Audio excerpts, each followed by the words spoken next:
If I'm doing the math correctly, this is our 10th episode of Podfulness. Double digits. How about that? Our 10th show together. We certainly had some fun, right? We've laughed. We've come close to crying, but haven't quite cried. We've learned a little something about love, desire, pain, and heartbreak. We've talked to leaders of industry, changers of lives, makers of the impossible. Now, I've never been someone with an ego that needs to be fed. I'm kind of humble, down to earth, a total chill dude. But I think it's safe to say that Podfulness might be the most important podcast on planet Earth right now. And why do I say that? Because we're making dreams come true. Like right now, you are dreaming that I shut my pie hole and start the show, and that's something I can do. Dream fulfilled. Hello and welcome to another episode of Podfulness. Let's get started. He's the adult in the room. Do you know that expression? Like sometimes you're hanging out with friends or colleagues, and then there's that one person who you look to who you know is going to be the adult, who you respect and admire, and you listen to what he or she has to say. That is Roland Dorson. He is the adult in the room. He's fun. He's goofy. He's got a great sense of humor, but he is mature and he knows things about the world. And I learn something from him every time I talk to him. And he is our guest today. He has a favorite podcast, of course, that he's going to talk about. He's going to participate in a game that really tests his knowledge about current politicians, which is a lot of fun. But mostly, we just catch up a little bit and learn what he's up to and what he's all about. So please find a comfy chair, sit back, relax, and enjoy the next 30 minutes of your life. This is the 10th episode of Podfulness. We've got our special guest, Roland Dorson. You ready to meet him? Let's get to it. Roland, I want an elevator pitch right now about you. You've got 30 seconds. We're on an elevator. We're going up to the top floor. What would you tell me about you? I have a background in public policy, lobbying the General Assembly. I also ran a Chamber of Commerce, and I'm the proud father of two. Yes, you are. Two adult children, right? Two adult children. That's right. So when you were running the Chamber of Commerce, what is the best part of it and what is the most challenging part? Chamber of Commerce, for those who don't know, is a organization, actually a membership organization, that advocates on behalf of both a community and its members, which are typically business. So think of it in terms of trying to have a community grow, expand, flourish. Mm-hmm. And the worst part of it would be it's a very visible position, and sometimes you, in the course of taking positions on certain items, you don't have everybody agree with you. That's right. Well, in today's world, that's impossible, right? Is there It's any subject pretty- that we all agree on? I don't know. So when you were involved with the chamber, did you get some pretty sweet tickets to special events around town? Compliments of the Pacers and the NBA, we were able to go to China and to Taiwan, Beijing, China, and Taipei, Taiwan, to watch the Pacers in an exhibition game. That was a great experience, and I thank the Pacers and the NBA for that opportunity. Also got to go to a couple of Super Bowls, both of which the Colts played in. And Right. so, yes, there were some opportunities afforded me. You've got excellent people skills, and I know you put that all together with something you do called Roland Eats. If your listeners are interested, they can go to LinkedIn under Roland Dorson, and they will see Roland Eats, where I share a meal with notables from around our community, Indianapolis, Indiana. That's awesome. I do love that. You're also involved at Butler University. You teach some college courses, right? Well, used to until Used to. we had the pandemic. Yes, I was involved with Butler, particularly the business school, where they have a mentoring program that pairs you with a student, you being maybe a retired executive or somebody who's had business experience, and you work with that the same student for all 4 years. And it's a great experience. I wish more people knew about it, not because I was involved, but because I think it's beneficial to the student. You learn a lot about the mechanics of business, but you don't really know how business works because people are involved. And this program gives you not only the mentors, but also requires that you have 2 internships. So a big shout out to the Lacey School of Business and the mentoring program there. Do you think, I know that this generation of college students gets a bad rap because they live on their phones, right? As if they're any different than adults, really. But they live on their phones, they lack those communication skills. Do you feel like that's a fair statement, or are you not worried about this generation? They're going to be just fine. Well, I will tell you that I was one of the 3 mentors who had up to 100 kids to mentor each semester. And so we got a pretty broad cross section of what students are like today. Remember, these are business students. And maybe I can offer one example of how the world operates today. I asked a student about their most awkward moment relative to employment. And this student said, well, it was a little awkward when they turned down a job, except they had their mother called to do it. No. I think that kind of sums up where we are today. My mom never came to my rescue. And now that's all moms do? Is that what you're saying? I don't know if it's just moms, but it seems as though there's a lot more parental involvement than in the past. Right. Now, Roland, with your voice, I know you did radio, right? I did. Okay, so here's the question. Is radio dead? Is radio dead? Right. I think people still listen in the car to the radio. And that's a very common practice, probably not going away anytime soon. I do. I mean, even though we have access to every single song at our fingertips, when I get in the radio, there's still something kind of exciting about what song is next, right? Exactly. Yep. So it's, it's here for now. Yeah. And what's nice is now podcasts have become, I wouldn't say the new talk radio because you can't interact with the audience live, but it is a nice place to go, podcasts, to be able to hear something new and to explore. I know that you're going to talk about a podcast in a little bit here called Suspect, but are there any other podcasts that you listen to that are not fictional? I lean towards those informative podcasts. So I don't listen to the comedic ones, for example. I'm interested in leadership. I'm interested in what people think the future holds. Like many other people, I'm interested in the true crime things that are out there. Yeah, I tend not to listen to the fictional ones. Now, are your boys into podcasts? No. No, they are not. Are they mostly music guys, or are they just too busy with the start of their careers? That well, both of those things are true. They have, like many people in their 20s and 30s, extensive playlists, and they listen to that. And then, yes, their early career, so time is limited for them. Now, I know you love to travel. What was one of the best family trips that you took with your boys? Maybe when they were younger, and then also when they were adults. What a great lead in. You should be a host of a podcast. Oh, stop. Yes. So we were very fortunate in that we had an opportunity when our sons were 8 and 10 years old to travel around the country for 30 days.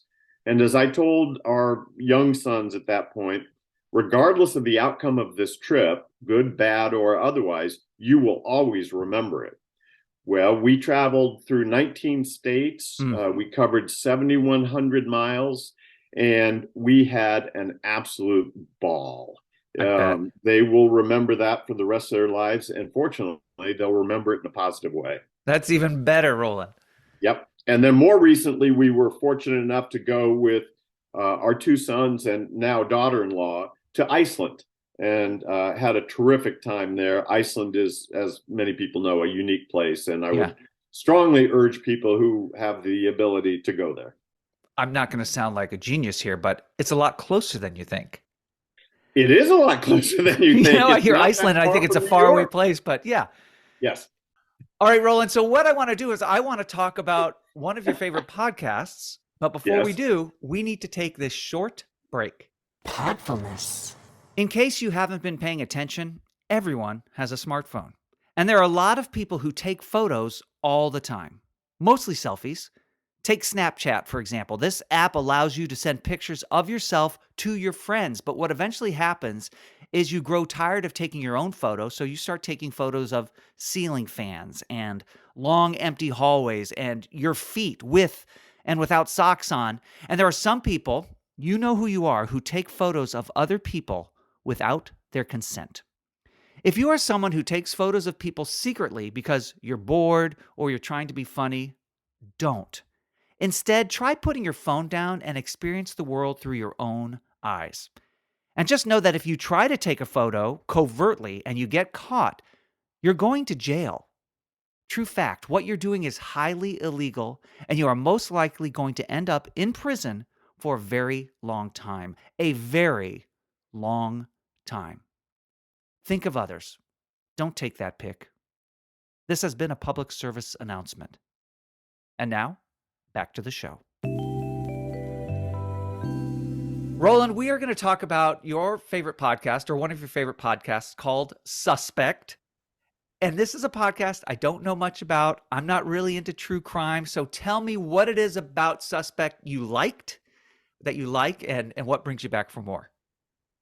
So Suspect is, as you described, a true crime podcast. It's a 9-episode series, and it's done by primarily a journalist who worked for the New York Times. He's appeared in The Atlantic.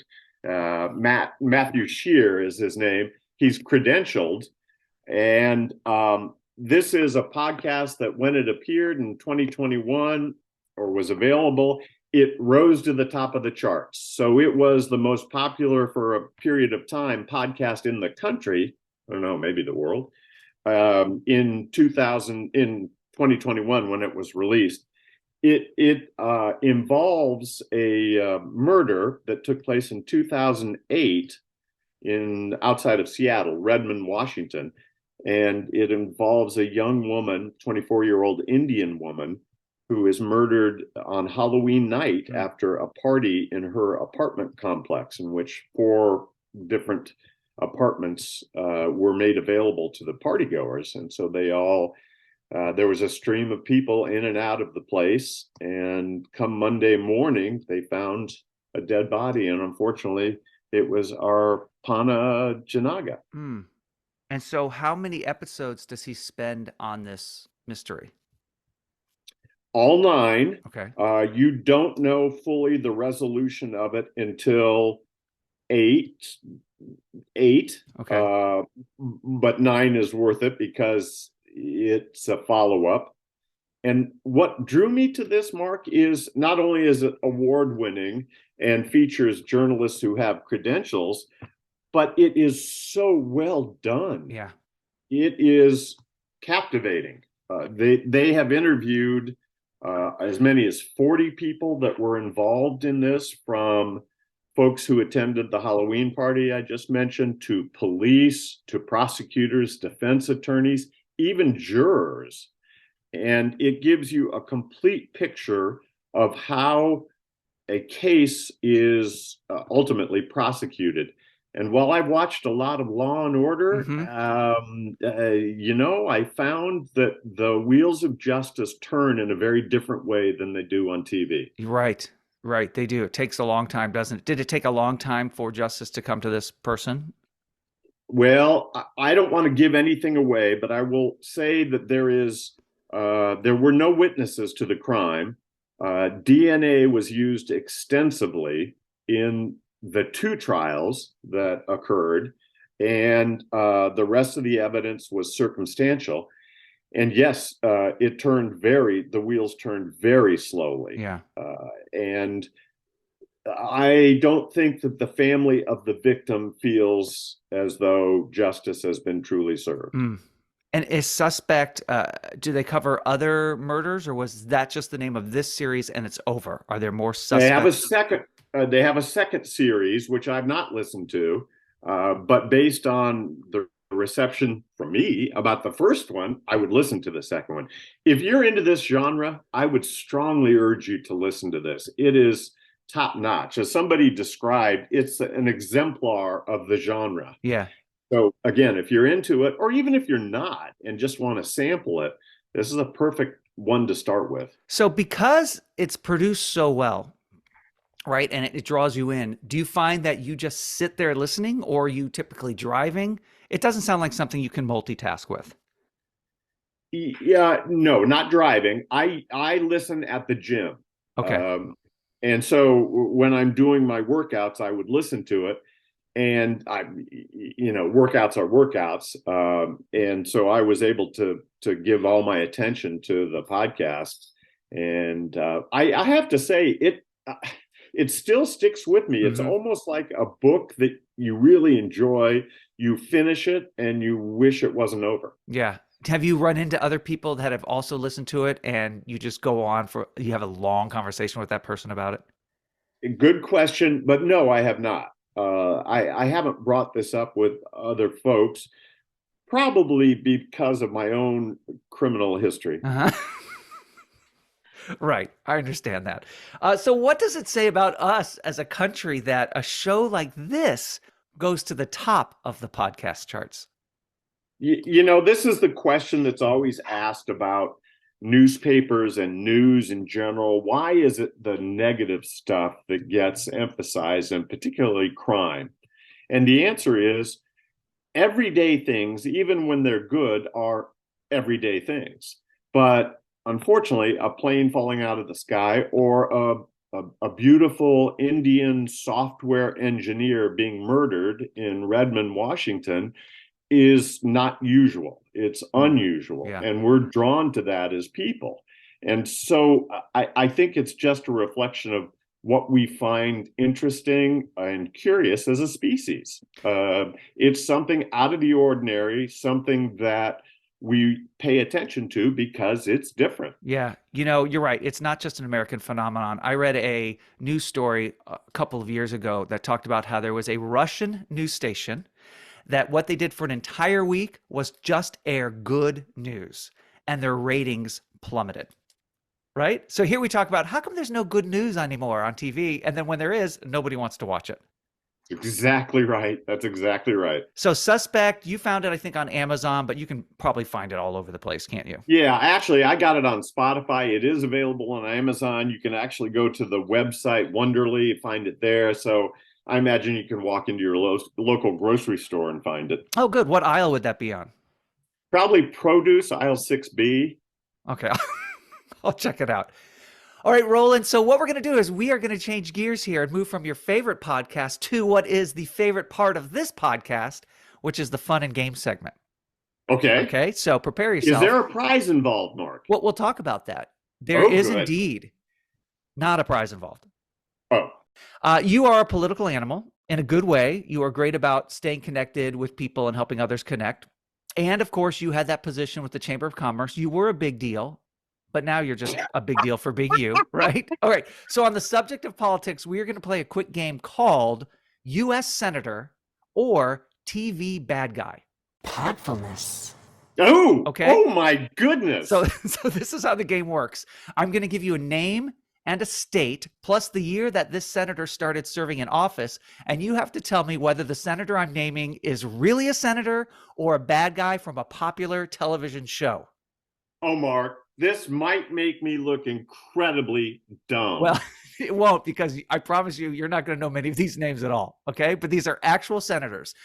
So, for example, if I said Hannibal Lecter, Tennessee, since 2004, you would say, that is not a senator from Texas. That's right. That's a TV bad guy. Now, it is, well, originally a literary bad guy, right. But yes. Now, if I were to say Mitch McConnell, Kentucky, serving since 1985, you would say? You're correct. Ding, ding, ding, ding. He's both. That was a trick question. All right, so here we go. Let's talk scoring. So for every correct answer, Roland, you get 2 points. For every incorrect answer, you get 2 points, so you cannot lose. The grand prize is my adoration and respect. It's worth nothing. Okay. That's good. all that I can means afford. I don't have it already. That's right. So 7 names, A potential of 14 points up for grabs. I think you can get it. Are you ready to play? I am ready. Here we go. Arthur Mitchell, Arkansas, since 2009, since 2009. So Arthur Mitchell from Arkansas, he's been serving since 2009, U.S. Senator or TV bad guy? TV bad guy. That is correct. Arthur Mitchell, often referred to as the Trinity Killer, a fictional character and the main antagonist on the 4th season of Dexter, played by John Lithgow. All right, good job. Thank you. Roger Marshall, Kansas, serving since 2021. Senator Marshall is a United States Senator. He is. Roland, very well done. Okay. 2 for 2. 2 for 2. Tina Smith, Minnesota, since 2018. Tina Smith holds elective office, but it is not United States Senate. Well, wait a minute. Do you know that for a fact? I believe that's correct. I have her down as a senator. I don't know, Oh, actually. you were making that up? Okay. Yes. Oh my God. I thought you were smarter than Wiki. She is indeed a senator. She sits with Klobuchar. So Klobuchar would have been too easy. Yes. All right. Benjamin Linus, South Dakota, since 2013. U.S. Is Senator there a or third option here? I have no idea. Oh, you have to guess. Is Benjamin Linus TV an bad actual guy. senator? TV bad guy. He is a TV bad guy. He was the main bad guy on Lost. Ah, of Ben course. Linus. Okay, here we go. Constance Langdon from Oregon since 2018. Is she a U.S. senator or a TV bad guy? She is a U.S. Senator. She is not. She is not a U.S. Senator. She was on season 1 of American Horror Story Murder House. She was the bad guy. Okay, here we go. We have 2 more. We have 2 more, Roland. And how am I doing, Mark? You still, because you get 2 points no matter what your answer, you're doing great. Good. Right? You've got 10 points. Roger Wicker from Mississippi since 2007. Is he a senator or a TV bad guy? This game I is so much believe, I'm fun. checking my lifeline here. I believe he is not a U.S. Senator. He is a bad guy. He is indeed a senator from Right. Mississippi. I imagine, though, if no one knows who you are, you're doing a good job. That's the way I look at this. And then finally, here's the last one. Oh, you can redeem yourself. Jack Reed from Rhode Island, serving since 1997. So this person has been a U.S. senator for a long time, or he's a TV bad guy. Mark, I'm going to go with TV bad guy one last time. Roland, I wish I could give you points for being correct, but you are incorrect. Jack Reed hails from Rhode Island. Now, how many senators have the first name Jack? I don't know. Just doesn't seem appropriate. Oh, it's the best response. I am having so much fun over here. I wish there were a camera on me. This has been a great game. That's U.S. Senator or TV bad guy. I think we all need to watch a little bit more C-SPAN. Would you agree with that? Absolutely. It's the best show on TV. Best show. So, Roland, thank you for coming on and talking about Suspect. I appreciate you very much. I can't wait to sit down with you at Roland Eats and collaborate and commiserate and just have a good time. So thank you again, Roland. Thank you, Mark. You're doing a terrific job. Thank you for joining me for this 10th episode of Podfulness. We wouldn't have been able to make it this far without you, and that is the truth, because I need you as a guest on the show. This is a show that celebrates podcasts. So if you are a super fan of a podcast, and what I'm really looking for is podcasts that maybe aren't mainstream, that people haven't heard of, but you love it so much you wish more people listen to it, reach out to me. You can find me on Instagram and Twitter. The handle is @Podfulness. Remember, that's 1 L. Or you can email me at podfulness@gmail.com, and perhaps we can schedule you on a future episode. That is all for now. Again, I appreciate you hanging in there, listening to the show, and I will see you next time on the next episode of Podfulness.